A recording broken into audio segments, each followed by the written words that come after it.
ভারতবর্ষে 1947 সালে ক্যামেরা আবিষ্কার হয়েছিল? কথা বলুন, হয়নি তো? হয়নি। 1947 সালে স্বাধীনতার যে ইতিহাস, এটা বলুন তো আমরা কিসের মাধ্যমে জানতে পেরেছি? কিসের মাধ্যমে? লেখার মাধ্যমে, কলমের মাধ্যমে। কলম মারাত্মক ইম্পর্টেন্ট একটি বিষয়। আল্লাহ তাআলা বলছেন নুন অল কলম, কলমের কসম, ওমা ইয়াসতুরুন, এর মাধ্যমে যেটা লেখা হয়েছে সেই লেখাটার কসম। এইবার আপনাদেরকে একটা কথা জিজ্ঞাসা করছি, খুব চিন্তা ভাবনা করে উত্তরটা দেন। সেটা হচ্ছে এই, আচ্ছা বলুন তো দেখি, আল কোরআন হযরত মুহাম্মদ সাল্লাল্লাহু আলাইহি ওয়াসাল্লামের কাছে আসার আগে কোরআনকে রেখে দেওয়া হয়েছিল কোথায়? কথা বলুন একটু। লাউহে মাহফুজ। আচ্ছা আলেম ওলামারা আপনাদেরকে কেউ জানিয়েছে যে লাউহে মাহফুজটা কি? বলেছে? নিশ্চয় বলেছে, আপনি ভুলে গিয়েছিলেন। লাউহে মাহফুজ মানে সংরক্ষিত ঘর, তাই তো? এই সংরক্ষিত ঘরটা কেমন, এটা যদি আপনাকে যুক্তি দিয়ে বোঝাই বুঝতে সুবিধা হবে। আমি মমতাজুল ইসলাম, খুব ভালো ছবি আঁকতে পারি, খুব ভালো ছবি আঁকতে পারি। আমার হাতে রং আর তুলি ধরিয়ে দেওয়া হলো, আমাকে বলা হলো যে একটা শিশুর ছবি আপনি আঁকুন, শিশুর ছবি। আচ্ছা বলুন তো, শিশু শব্দটা উভয় লিঙ্গকে বোঝায় কি বোঝায় না? নারীকেও বোঝায়, পুরুষকেও বোঝায়, তাই তো? তাহলে আমি রংটা হাতে নিলাম, তুলিটা ডান হাতে নিলাম, বোর্ডে ছবিটা আঁকবো। আচ্ছা বলুন তো, ছবিটা আঁকার আগে আমার মনে মনে পরিকল্পনার জগতে এটা হবে কি হবে না, যে শিশুটা এরকমভাবে শুয়ে আছে আঁকবো, না শিশুটা বসে পায়খানা করছে এরকম আঁকবো, না শিশুটা মায়ের কোলে শুয়ে আছে এরকম আঁকবো, না শিশুটা পাপ্পু খাচ্ছে এরকম আঁকবো, না শিশুটা দৌড়াচ্ছে এরকম আঁকবো, না শিশুটা চুপচাপ ঘুমিয়ে আছে এরকম আঁকবো। আচ্ছা বলুন তো, রং তুলিটা ধরার আগে আমার পরিকল্পনা অর্থাৎ মনের ভিতরে একটা ছবি অলরেডি আঁকা হবে কি হবে না? হবে কি হবে না? হবে। এইটার নাম হচ্ছে লাউহে মাহফুজ। আল্লাহ তাআলা মানুষ সৃষ্টি করার আগে কিভাবে চলবে, কোথায় জলসা হবে 28 তারিখে মমতাজুল ইসলাম যাবে, ওই মুর্শিদাবাদ জেলার বেলডাঙ্গা এলাকাতে এইটা লিখে রাখা হয়েছে।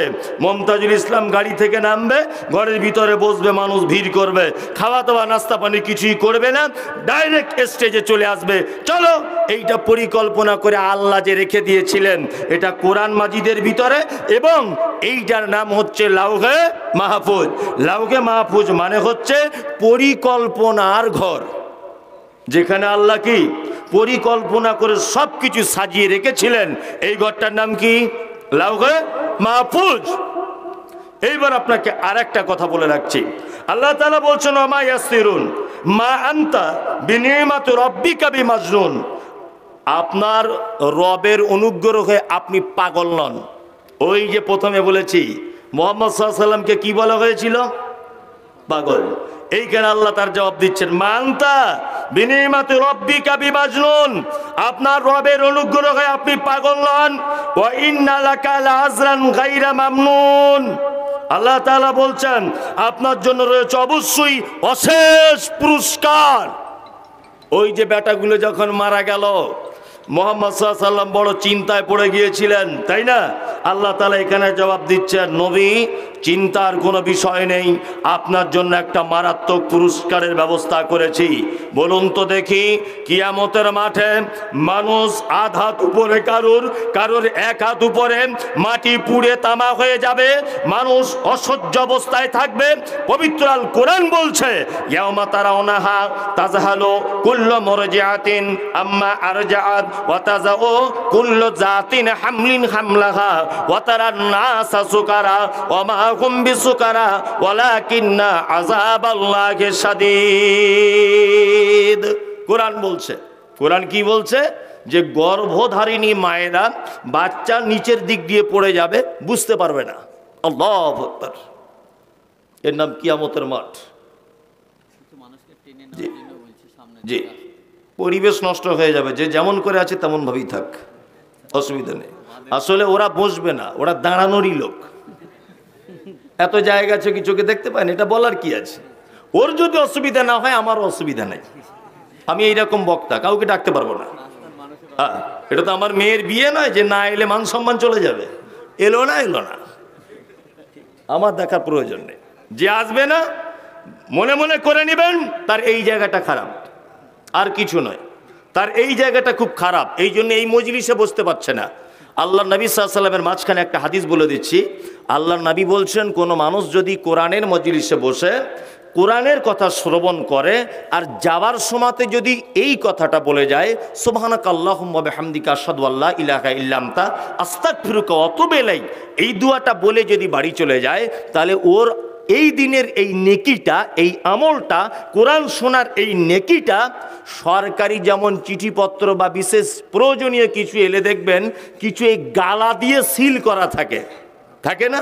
গালা দিয়ে সিল করা মানে সরকারি মানে অফিসার পর্যন্ত খুলে দেখতে পারবে না ভিতরে কি আছে। আল্লাহর নবী বলছেন এই রকম গালা দিয়ে তার নেকিটাকে বন্ধ করে দেওয়া হয়, কখনো তার এই নেকিটা বরবাদ করা হয় না। সুবহানাল্লাহটা কালকেই বলবেন, আজকে যদি টাইম অসুবিধা থাকে। এটা যদি বাংলাদেশ হতো না, প্যান্ডেল ভেঙে যেত। কিন্তু আমাদের এমন চরিত্র আহলে হাদিস বলে দাবি করি যে মাঝে সাঝে একটা চমৎকার কথা শুনলে সুবহানাল্লাহ আলহামদুলিল্লাহ বলতে পারি না, বলতে পারি না। আমাদের জবান যেন খুব মানে দামি, যে বার করতেই পারি না। আল্লাহু আকবার।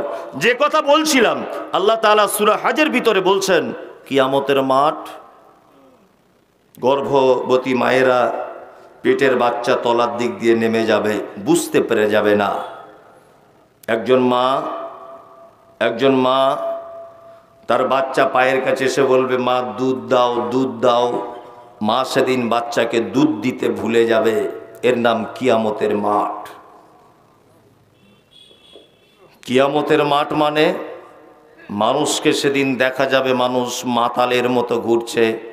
আল্লাহর ভাষা হচ্ছে তারা মদ পান করেনি। ওয়ালাকিন্না আযাবাল্লাহি শাদীদ। আমার কঠিন আযাবের ভয়ে মানুষ পাগলের মতো করে ঘুরবে, মাতালের মতো করে। এত কঠিন দিন আসছে, সেদিন বাপ বেটার হবে না, বেটা বাপের হবে না, টাকা পয়সা কিছুই কাজে আসবে না, কোনো ওকালতি কাজে আসবে না, কোনো নবী আপনাকে উপকার করতে পারবে না। একজন নবী থাকবেন, তিনি হচ্ছেন মুহাম্মদ সাল্লাল্লাহু আলাইহি ওয়াসাল্লাম। কিয়ামতের মাঠে একটাই শব্দ শুনতে পাওয়া যাবে, সবাই বলবে ইয়া নাফসি, ইয়া নাফসি।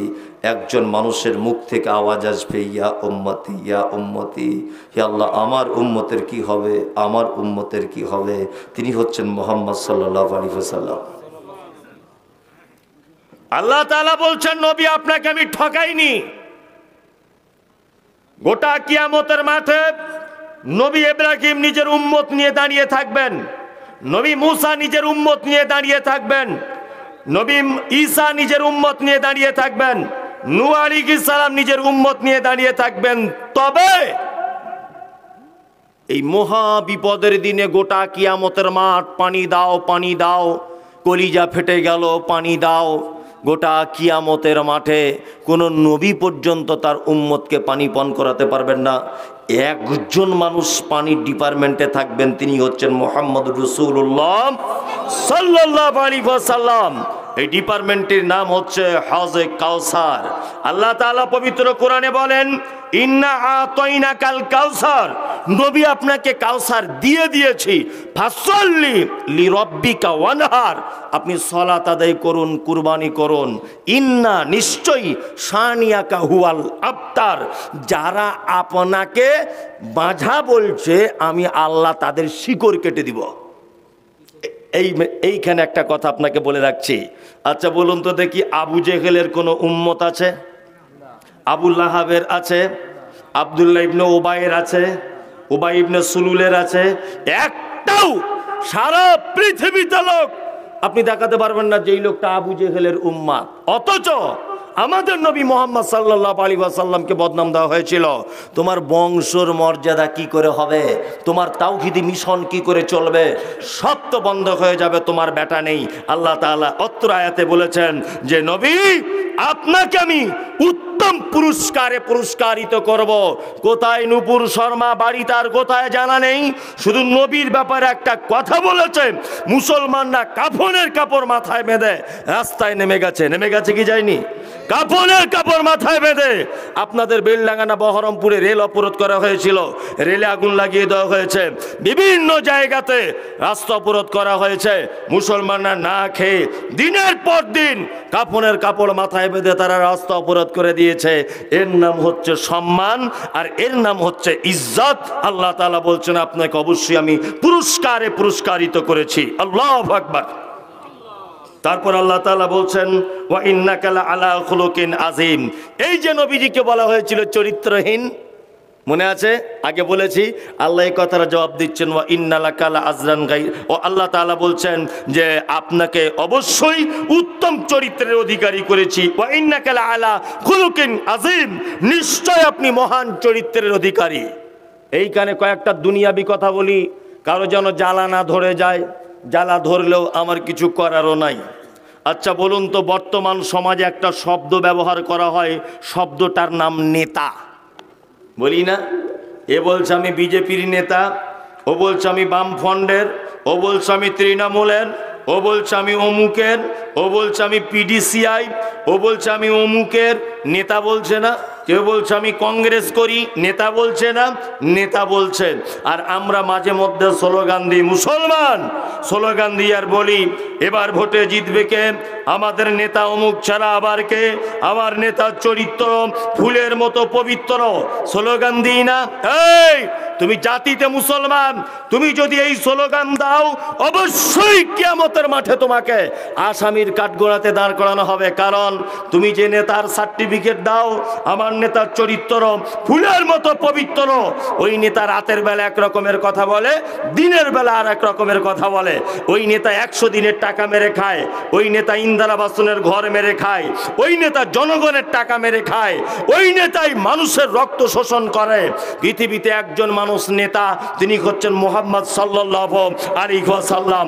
আর বর্তমান বিশ্বে আমরা যাদেরকে নেতা বলি কেউ নেতা হতে পারে না। কাজী নজরুলের ভাষাতে, গান্ধীজির ভাষাতে, আল্লামা ইকবালের ভাষাতে নেতা হলো সেই যে তার নীতিকথার উপরে অটুট থাকতে পারেন, তিনি হচ্ছেন নেতা। গান্ধীজির মতো মানুষও মুখে ছোট ছোট ছোট ছোট কাকাতুয়ার মতো বুলি বলেছেন। কাজী নজরুল কাকাতুয়ার মতো বুলি বলেছেন। রবীন্দ্রনাথ ঠাকুর কাকাতুয়ার মতো ছোট ছোট করে বুলি বলেছেন। ভারতবর্ষের একজন মুসলিম বলতে লজ্জা করে, এ কথা বলবো না, নামধারী মুসলমান ছিলেন রাষ্ট্রপতি এপিজে আব্দুল কালাম। খুব তোতা পাখির মতো দেখবেন মারাত্মক মারাত্মক কথা বলেছে, জীবনে বাস্তবে পরিণত করে দেখাতে পারেন নেই। অথচ মুহাম্মদ সাল্লাল্লাহু আলাইহি ওয়াসাল্লাম তিনি হচ্ছেন নেতা, যে কথা বলেছেন সে কথা আগে বাস্তবে রূপ দিয়েছেন, তবে সে কথা সমাজে বলেছেন, তার আগে বলেননি। আল্লাহ তাআলা এই জন্যই এই মহামানবের চরিত্র সম্পর্কে কোরআনে বলছেন ওয়া ইন্নাকা লাআলা খুলুকিন আযীম। পৃথিবীর সমস্ত মানুষ যদি আপনার পিছনে যদি লেগে যায়, সারা পৃথিবীর সমস্ত মানুষ যদি আপনার বিপক্ষে যদি কলম ধরে, সারা পৃথিবীর মানুষ যদি আপনার বিপক্ষে যদি স্লোগান তুলে দেয়, আমি আল্লাহ কোরআন মাজিদে তোমার সার্টিফিকেট দিয়ে দিলাম, তুমি হচ্ছে পৃথিবীর সবথেকে চরিত্রবান বীর পুরুষ। সারা পৃথিবীর সবথেকে বীর পুরুষ তিনি হচ্ছেন মুহাম্মদ সাল্লাল্লাহু আলাইহি ওয়াসাল্লাম। আপনার নেতা, এই দেখুন একটা একটা করে বলছি, আল্লাহর কসম আমি কারোর বিরোধিতা বলছি না, আমার ভোটের ব্যাপারে কোনো ইন্টারেস্ট নেই। শিক্ষামন্ত্রী টাকা কেলেঙ্কারিতে জড়িয়ে আছেন। আমাদের কিছুদিন আগে ওই আপনার বিহারের মুখ্যমন্ত্রী জিজ্ঞাসা করা হচ্ছে এত টাকা কি হলো, বলছে সব ভৈসা খালিয়া। দেখেছেন? হ্যাঁ, সব চোর। একজন দুইজন মাশাআল্লাহ ভালো হতে পারেন, এর 98% চোর। অথচ আমরা তাদেরকে সার্টিফিকেট দিই। মুসলমান তুমি কবে বোকা বোকা, এই ওষুধ কবে তোমায় খাওয়া লাগবে? হ্যাঁ, তোমাকে ভোট ব্যাংক হিসেবে ব্যবহার করা হচ্ছে, তুমি বুঝো না? বুঝো না তুমি? আজকে দেখছিলাম, আমি কারোর বিরুদ্ধে বলছি না, রাজনৈতিক লোক নয়, আমি আমার জাতিকে শুধু বোঝাতে এসেছি, স্মরণ করিয়ে দিতে এসেছি। আজকে 2011 সালে ইমাম ভাতা চালু হয়েছিল, জানেন তো? 2500 টাকা করে। 2011 মানে এটা চলছে 22, হলো কত বছর? 11 বছর। 11 বছর ইমাম ভাতা কাদের টাকা দিয়ে দেওয়া হয়? মুসলমানদের ওয়াকাবের টাকা দিয়ে দেওয়া হয়। 1 টাকা বেড়েছে? হ্যাঁ, 1 টাকাও বাড়েনি। শুধু ইলেকশনের আগে বলবে এইবারে বাড়ার চান্স আছে, আর ইমাম সাহেবরা লোভে পড়ে বলছে এবারে ভোট দিয়ে দাও। আমি নাম বলিনি, কারোর নাম বলেছি? কারোর নাম বলিনি। শুধুমাত্র লোভ দেখানো হচ্ছে। এটা জাতি আপনি বুঝতে শিখুন। আমি কোনো রাজনৈতিক বক্তা নয়, আমি কারোর নাম ধরে বলছি না। আপনি কোনো নেতার সার্টিফিকেট এভাবে দিতে যাবেন না। স্বয়ং আল্লাহ সার্টিফিকেট দিচ্ছেন আমাদের নবী মুহাম্মদ সাল্লাল্লাহু আলাইহি ওয়াসাল্লামকে। যারা বসে আছেন মরা মানুষের মতো বসুন। এবার আপনাকে নেতার দুটো একটা চরিত্র সম্পর্কে দেখাই, আপনি অবাক হয়ে যাবেন। হযরত আবু হুরায়রার নাম শুনেছেন? আবু হুরায়রা মারাত্মক সাহাবী। আল্লাহু আকবার। কেউ লড়াচড়া করবে না, এই হাদিসটা শুনুন। যদি আপনার ঈমান থাকে তাহলে এইখান থেকে পানি চলে আসবে, এখান থেকে। যদি না আসে তাহলে আপনার ঈমান কাজ করছে না, এটা ভেবে নেবেন। কেন আল্লাহ তাআলা বলেছেন, কি বলেছেন? যে ইন্নামাল মুমিনুনা আল্লাযীনা ইযা যুকিরাল্লাহু ওয়াজিলাত কুলুবুহুম ওয়া ইযা তুলিয়াত আলাইহিম আয়াতুহু যাদাতুহুম ঈমানাও ওয়া আলা রাব্বিহিম ইয়াতাওয়াক্কালুন। মুমিন তো তারাই যারা পাপ করার সাথে সাথেই আমার কথা স্মরণ হয়ে গেলে ভয়ে থরথর থরথর থরথর করে কাঁপে, এরা হচ্ছে মুমিন। 2, আয়াতুহু যাদাতুহুম ঈমানা। আমার নিদর্শনাবলী তাদের সামনে যখন বলা হয়, তার কি হয়? কি হয়? ঈমান বেড়ে যায়, ঈমান বৃদ্ধি পায়। ওই জন্য আমি হাদিসের কয়েকটা ঘটনা আপনাকে বলছি, আপনি মনোযোগ সহকারে শুনুন। নেতা কাকে বলে? আবু হুরায়রা আল্লাহ নবীর সংস্পর্শে ছিলেন মাত্র 4 বছর। কত বছর? 4 বছর। আল্লাহু আকবার। আলেম ওলামারা জানেন, হাদিসের পাতা উল্টাবেন শুধু ওয়ান আবি হুরাইরাতা, তাই না? যত হাদিস মনে হয় সব আবু হুরাইরাই বর্ণনা করেছেন। আসহাবে সুফফাতে থাকতেন। আসহাবে সুফফা মানে যারা ঈমান আনার পরে বাপের সম্পত্তি পায়নি, বিবি বাল বাচ্চা সবাইকে ত্যাগ করে দিয়ে আল্লাহ রসুলের প্রেমে পড়ে ঈমান নিয়ে চলে এসেছিলেন। আল্লাহ নবী মসজিদ নববীর পাশে একটা ছোট্ট রুম করে দিয়েছিলেন, ওইখানে তারা থাকতো। এনাদেরকে বলা হয় আসহাবে সুফফা। আল্লাহু আকবার। হযরত আবু হুরায়রা বলছেন, আমি যখন ঈমান আনলাম মসজিদে নববীতে থাকতাম, কখনো একদিন খাওয়া হতো, কোনো দিন খাওয়া হতো না। যদি কেউ কোনো দিন খাওয়ার পাঠাতো তাহলে একটু খেতে পারতাম, এমনি দিনে খাওয়া হতো না। আল্লাহু আকবার। অনেক সময়তে আবু হুরায়রা নিজের মুখের কথা দিয়ে বর্ণনা পাওয়া যায় যে আল্লাহ রসুলের মেম্বারের ডান দিকে আমি কখনো লুটিয়ে পড়ে থাকতাম ক্ষুধার জ্বালায়। আল্লাহু আকবার। ঈমানের কাছে সব কিছু হার মেনে যাচ্ছে। দেখুন, আমরা একটু যদি রুজি রোজগারের অভাব হয় হারাম ইনকামে জড়িয়ে যাই না? নিজের স্ত্রীকে নতুন ব্যাগ কিনে দিয়ে বন্ধনের লোনে পাঠিয়ে দিই। আর ঈমান দেখুন কেমন। আল্লাহু আকবার। আবু হুরায়রা বলছেন, একদিন এত খিদে লেগেছে, মেম্বারের সাইড থেকে কোনো রকম করে হিঁচড়ে উঠে আমি রাস্তাতে চলে গেলাম। রাস্তাতে গিয়ে এক সাইডে বসে আছি ধুলো মাখা অবস্থাতে, চেহারাটা একদম মলিন চেহারা, দুঃখী মানুষের যেমন চেহারা হয়। রাস্তাতে বসে আছি। হযরত আবু হুরায়রা খুব লজ্জাশীল মানুষ ছিলেন। উনি যে কারুর কাছে খাবার চাইবেন এটা লজ্জার বোধ করছেন। তা উনি ভাবছেন যে কোনো একটা কৌশল করা যাক। রাস্তা দিয়ে কোনো মানুষ এলে আমি কোরআনের এই আয়াত সম্পর্কে তাকে জিজ্ঞাসা করব। আর উনি কোরআনের আয়াতের উত্তর দেওয়ার সময় আমার দিকে তাকাবেন, নিশ্চয়ই তিনি বুঝতে পারবেন যে ইনি ক্ষুধার্ত মানুষ, নিশ্চয়ই বিপদে আছেন। বিপদে মানুষ এবং ক্ষুধার্ত মানুষকে বোঝা যায় না?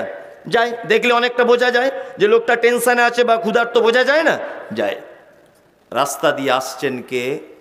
না আবু বকর সিদ্দিক রাদিয়াল্লাহু তাআলা আনহু। আল্লাহু আকবার। আবু হুরায়রা ডাকলেন আবু বকরকে। ডাকার পরে বলছেন, কোরআনের অমুকের আয়াতের ব্যাপারটা একটু বলে দিন না, একটু বলুন। আবু বকর কোরআনের আয়াতটা বলে চলে গেলেন। হযরত আবু হুরায়রা ভাবছেন, তা কাজ তো হলো না, চালাকি করে। তারপরে আসছেন কে? না হযরত ওমর ফারুক রাদিয়াল্লাহু তাআলা আনহু। রাস্তা দিয়ে আসছেন। হযরত আবু হুরায়রা ভাবছেন হয়তো এই মানুষটির কাছে কাজ হবে। তিনি কোরআনের আয়াত আবার জিজ্ঞাসা করলেন। হযরত ওমর কোরআনের আয়াতের জবাব দিলেন, চলে গেলেন। উনি ভাবছেন তাহলে দুজনার কাছে কাজ হলো না। এইবারে রাস্তা দিয়ে আস্তে আস্তে করে আসছেন বিশ্ব নবী মুহাম্মদুর রাসূলুল্লাহ সাল্লাল্লাহু আলাইহি ওয়াসাল্লাম। দয়ার নবী আবু হুরায়রার দিকে তাকিয়ে বুঝতে পারলেন যে লোকটা ক্ষুধার্ত। আল্লাহ রসুল মুচকে হেসে দিয়ে বলছেন, আবু হুরায়রা অবস্থা এই রকম কেন? আবু হুরায়রা বলছেন, আল্লাহ এবং তার নবী ভালো জানেন। আল্লাহ নবী সাল্লাল্লাহু আলাইহি ওয়াসাল্লাম আবু হুরায়রাকে বললেন, চলো আমার সাথে সাথে চলো। আল্লাহ নবী হাঁটছেন, হযরত আবু হুরায়রা বলছেন আমি নবীজির পিছনে পিছনে হাঁটলাম। আল্লাহ রসুল বাড়িতে ঢুকে গেলেন। বাড়িতে ঢোকার পরে আল্লাহ রসুলকে দেখলাম এক পিয়ালা দুধ নিয়ে ফাঁকে বার হয়ে বলছেন, এক পিয়ালা দুধ হাদিয়া চলে এসেছে। আবু হুরায়রা, তোমার খুব খিদে পেয়েছে না? এক পিয়ালা দুধ এসেছে, আলহামদুলিল্লাহ। বাড়িতে জিজ্ঞাসা করা হলো দুধ কোথা থেকে এসেছে? বলছে হাদিয়া এসেছে। আল্লাহ নবীর কাছে হাদিয়া এলে তিনি নিজে পান করতেন, নিজে খেতেন, আর সাদকার মাল এলে গরিব দুঃখীদের মাঝখানে বিলি বন্টন করে দিতেন। আল্লাহ নবী সাল্লাল্লাহু আলাইহি ওয়াসাল্লাম বলছেন, চরিত্র দেখুন কেমন, নেতার চরিত্র দেখাচ্ছি আমি। আল্লাহ নবী সাল্লাল্লাহু আলাইহি ওয়াসাল্লাম আবু হুরায়রাকে বলছেন, আবু হুরায়রা, আসহাবে সুফফাতে যাও, তাড়াতাড়ি করে যাও, যতজন সাহাবী ওখানে আছে সবাইকে ডেকে আনো। আবু হুরায়রা মনে মনে ভাবছেন, এক পিয়ালা দুধ, ও তো আমি যদি খাই আমার পেটের এক কোণাতে পড়ে থাকবে, আবার আল্লাহর নবী আসহাবে সুফফার সবাইকে ডেকে আনতে বলছে। আশ্চর্য ব্যাপার। কিন্তু নবীজি বলেছেন যে এখানে কোনো অবাধ্যতা চলবে চলবে না। আবু হুরায়রা চটজলদি চলে গেলেন। আসহাবে সুফফাতে অসংখ্য সাহাবী ছিলেন, সব সাহাবীগুলো এক এক করে আল্লাহ রসুলের বাড়িতে। আল্লাহ নবী বলছেন, আবু হুরায়রা, আল্লাহ রসুল এই দুধের পেয়ালাটা নাও। দুধের পেয়ালা নিলেন, চলো একজন সাহাবীকে দাও, সাহাবী পান করলেন। আরেকজনকে দাও, আরেকজন পান করলেন। আরেকজনকে দাও, আরেকজনও পান করলেন। চলো আরেকজনকে দাও। এইভাবে অনেক সাহাবীকে পান করানো হয়ে গেল। আল্লাহর নবী মুচকে হেসে দিয়ে বলছেন, এবার আমি পান করি। আল্লাহর নবী যখন পান করছেন, আবু হুরায়রা তখনও ভাবছেন, দুধ কি আর আছে বলে মনে হয়? আমার ভাগ্যে কি আর জুটবে? মনে মনে ভাবছেন। আল্লাহর নবী বরকতের দোয়া বলে পান করলেন। তারপরে পিয়ালাটা আবু হুরায়রাকে দিলেন। আবু হুরায়রাকে বলা হলো, আবু হুরায়রা পান করো। আবু হুরায়রা পান করলেন একবার। আল্লাহ নবী বলছেন, আবু হুরায়রা আবার পান করো। আবার পান করা হয়ে গেল। আল্লাহ নবী সাল্লাল্লাহু আলাইহি ওয়াসাল্লাম বলছেন, আবু হুরায়রা আবার পান করো। আবু হুরায়রা তখন বলছেন, আল্লাহ নবী পেটে আর জায়গা তো নাই, পেটে জায়গা নাই তো। আল্লাহ নবী বলছেন, আবু হুরায়রা দেখো তো দুধ আছে কি? বলছে, আল্লাহ রসুল যেমনকার দুধ তেমনই আছে। আল্লাহু আকবার, আল্লাহু আকবার। আপনাকে আমি নেতার চরিত্র দেখাচ্ছি। আল্লাহ নবী তখন ছিলেন নেতা, তাই না? নেতা। বাড়িতে হাদিয়া এসেছে, অধীনস্থে থাকা আসহাবে সুফফার গরিব মানুষদেরকে ডেকে এনে এক পেয়ালা দুধ ইচ্ছা করলে নিজে খেয়ে নিতে পারতেন, ইচ্ছা করলে আবু হুরায়রাকে দিয়েই সীমাবদ্ধ রাখতে পারতেন। পারতেন কি পারতেন না? অথচ তারপরেও আল্লাহ নবী সাল্লাল্লাহু আলাইহি ওয়াসাল্লাম আবু হুরায়রাকে বললেন, যাও যাও, আসহাবে সুফফাতে যতজন রয়েছে সবাইকে ডেকে আনো। এই, আপনি যে নেতার সার্টিফিকেট দেন, সরকারি ধান এসেছে চাষিদের জন্য 4 কুইন্টাল, 5 কেজি করে 3 জনকে দিয়ে বাকিটা নিজের ঘরে ঢুকিয়ে নিয়েছে, এটা আপনার নেতার চরিত্র? হ্যাঁ, অধীনস্থে থাকা মানুষদের টাকা মেরে নিয়েছে, কারো নামে ঘর এসেছে, তা মিথ্যা মিথ্যা করে তাকে বলছে 10,000 টাকা লাগবে। তা বলছে, কি আমি দিতে পারবো না, গরিব মানুষ। বলছে, তাহলে ঘর কেটে শফিকুলকে দিয়ে দেবো, তুই পাবি না। এ তখন ভাবছে, গরিব মানুষ যায়, যদি 10,000 গেলেও 1 লাখ টাকা তো পাবো। কি বলছি বুঝতে পারছেন না? পাবো। আল্লাহু আকবার। জিজ্ঞাসা করতে যাবেন তা বলবে, হাবি যাবি কত কি খরচা, তোমরা সব বুঝবে, কিছুই খরচা নাই। কালকে আন্ডার প্যান্ট পরে ঘুরতো, আজকে বুলেট গাড়ি চেপে ঘোরে। ওর বাপের কি টাকা ছাপানো কল আছে? হ্যাঁ, এতদিন কোথায় ছিল বুলেট গাড়ি? এতদিন কোথায় ছিল? জনগণ বুঝে না। এই দেখুন নেতার চরিত্র। মুহাম্মদ সাল্লাল্লাহু আলাইহি ওয়াসাল্লাম আসহাবে সুফফা সবাইকে ডেকে এনে বলছে, চলো দুধ পান করো। আরে দুধ শেষ হয়ে যাবে, কি থাকবে কি না থাকবে ওটা আলাদা বিষয়, নিয়তটা কেমন দেখুন, নিয়তটা কেমন।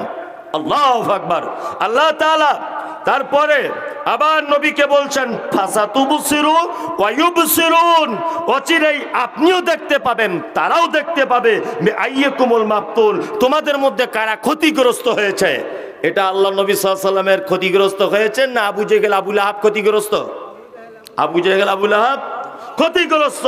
আল্লাহ তাআলা বলছেন ইন্না রাব্বাকা, নিশ্চয়ই তোমার প্রভু, হুয়া আলামু, তিনি জানেন, বিমান জাল্লান সাবিলি, কারা রয়েছে গোমরাহির পথে, হুয়া আলামু বিল মুহতাদিন, এবং তোমার আল্লাহ এটাও জানে কারা হেদায়েতের পথে রয়েছে।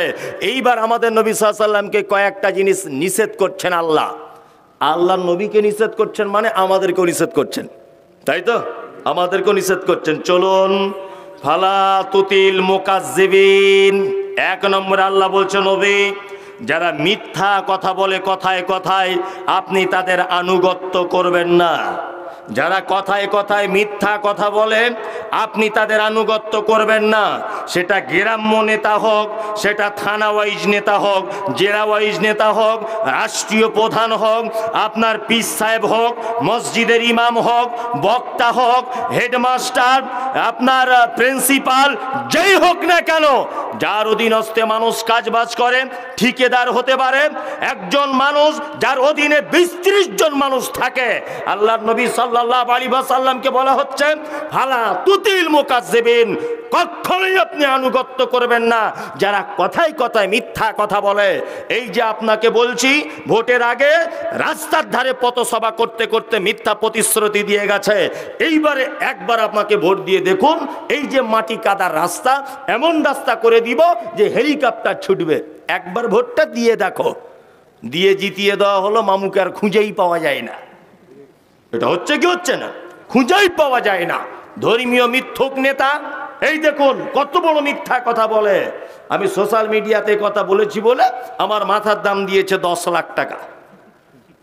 বলছে মমতাজুলের কেউ যদি মাথা কেটে আনতো 10 লাখ টাকা দাম। কিছুদিন আগে সোশ্যাল মিডিয়াতে বলেছি, আজকে আবার বলছি। আমি রায়গঞ্জে একটা হোটেলে ছিলাম গত 1 মাস আগে। রায়গঞ্জে একটা হোটেলে আছি, যুবরাজ হোটেলে। সেদিন জুম্মার দিন আমার ড্রাইভারকে অন্য এক জায়গায় রেখে দিয়ে আমি বললাম যে অন্য জায়গায় থাকলে খুব ডিস্টার্ব হয়, মানুষ দেখা করতে আসে, প্রচুর ঘুমাতে দেয় না, তো আমাকে একটা হোটেলে তুমি রেখে এসো। হোটেলের 5 তলার উপরে শুয়ে আছি। সেদিন জুম্মার দিন 10টার সময় উঠে গোসল করে একটা মসজিদে গেলাম। মসজিদে মসজিদে নামাজ পড়তে গিয়েই দেখছি ইমাম সাহেবের টুপির সাইজ এত বড়। আমি বুঝতে পেরেছি মাল্টিভিটামিন, বুঝতে পারছি না? টুপির সাইজ দেখছি এরকম 1.5 ফুট টুপি ওর। আমি যখনই ঢুকেছি তখন ইমাম সাহেব মুয়াজ্জিনকে না আর একটা কাউকে বলছে, শালা এই তো সেই মাল রে, আমাকে বলছে এই তো সেই মাল, আমাদের বিরুদ্ধে বক্তব্য দেয়। তখন সেই লোকটা বলছে জুম্মার নামাজটা হোক, তারপর দেখছি। আমি দেখছি ব্যাপার খারাপ, আমি একা আছি, মারতে পারে। আমি সুরসুর করে আমার হোটেলের মালিককে গিয়ে বললাম, ওর নাম ভোলা, আমি বললাম ভোলা দা, এখানে ভালো মসজিদ কোথায়? তো বলছি মসজিদ ভালো মন্দ এই আবার কেমন কথা? আমি বলছি না, আমার বলাটাই ভুল হলো। মানে আমি বলছি যে সহি আকিদাদের মসজিদ কোথায়, এটা বলতে ও তো বুঝবে না, সহি আকিদা বলতে।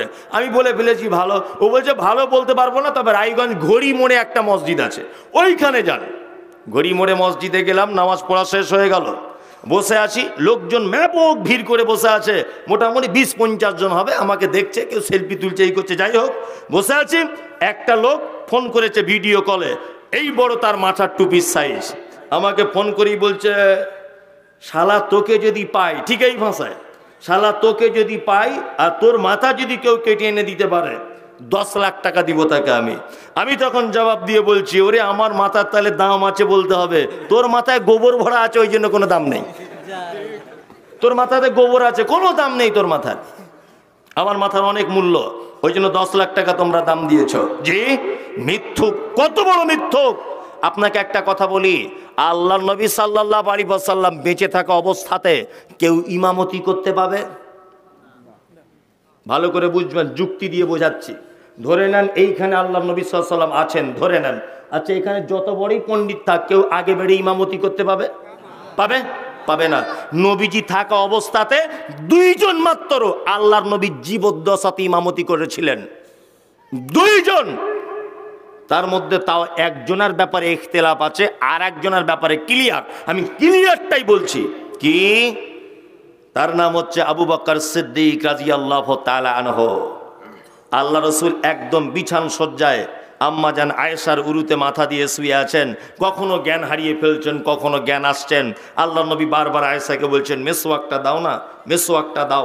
বারবার আল্লাহ রসুল মেসওয়াক করছেন, পৃথিবী থেকে চলে যাবেন এরকম কঠিন অবস্থাতে।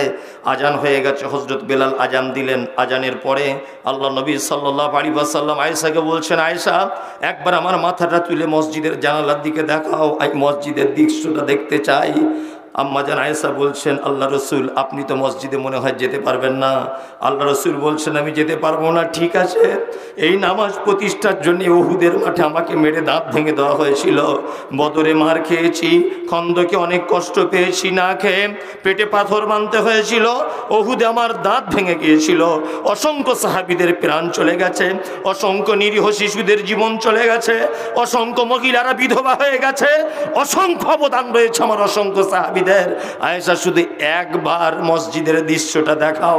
মসজিদের ভিতরে সাহাবায়ে কেরামগণ অপেক্ষা করছেন, আল্লাহ রসুল ইমামতি করতে আসবেন, বিশ্ব নবী যেতে পারছেন না। বারবার বারবার আল্লাহ রসুলের হুজরার দিকে তাকানো হচ্ছে, নবীজি আসছেন কি না। তখন আম্মা জান আয়েশাকে আবু বকর আল্লাহ নবী বলছেন, আয়েশা ইশারা করে বলছেন, তোমার আব্বাকে বলো আয়েশা ইমামতি করতে। তখন হজরত আয়েশা বলছেন, আল্লাহ নবী আমার আব্বাজি খুব নরম হৃদয়ের মানুষ, আমার আব্বা ইমামতি করতে পারবে না, খুব নরম হৃদয়ের মানুষ। আল্লাহ রসুল আবার বলছেন, আয়েশা তোমাকে বলছি তো তুমি তোমার আব্বাকে বলো ইমামতি করতে। আমার যাওয়া সম্ভব নয়। হজরত আবু বকরকে দাঁড়িয়ে আছেন, হজরত আয়েশা আবার বলছেন, আল্লাহ নবী আমার আব্বা খুব নরম হৃদয়ের মানুষ, আপনার উপস্থিত